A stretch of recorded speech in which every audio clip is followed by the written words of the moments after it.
પ્રધાનમંત્રી નરેન્દ્ર મોદીએ વિજય ઘાટ પર આપી શ્રદ્ધાંજલિ. સમગ્ર દેશ પૂર્વે પ્રધાનમંત્રી શાસ્ત્રીજીના યોગદાનને કર્યું યાદ. પૂર્વ પ્રધાનમંત્રી લાલ બહાદુર શાસ્ત્રીની જન્મજયંતિ નિમિત્તે પ્રધાનમંત્રી નરેન્દ્ર મોદી નવી દિલ્હી સ્થિત તેમના સમાધિ સ્થળ વિજય ઘાટ પર પુષ્પાંજલિ અર્પણ કરી તેમને ભાવભીની શ્રદ્ધાંજલિ આપી હતી. આ પ્રસંગે રાષ્ટ્રપતિ દ્રૌપદી મુર્મુએ પણ વિજય ઘાટ પહોંચીને શાસ્ત્રીજીને શ્રદ્ધાસુમન અર્પણ કર્યા હતા.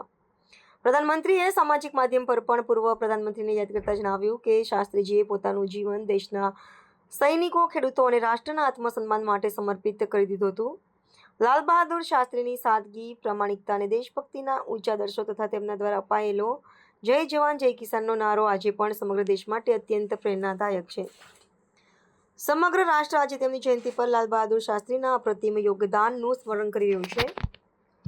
દેશના અનેક વરિષ્ઠ નેતાઓએ પણ શાસ્ત્રીજીને યાદ કરીને તેમના નેતૃત્વ, સાહસ અને સરળતાને પ્રેરણાનો સ્ત્રોત ગણાવ્યા હતા.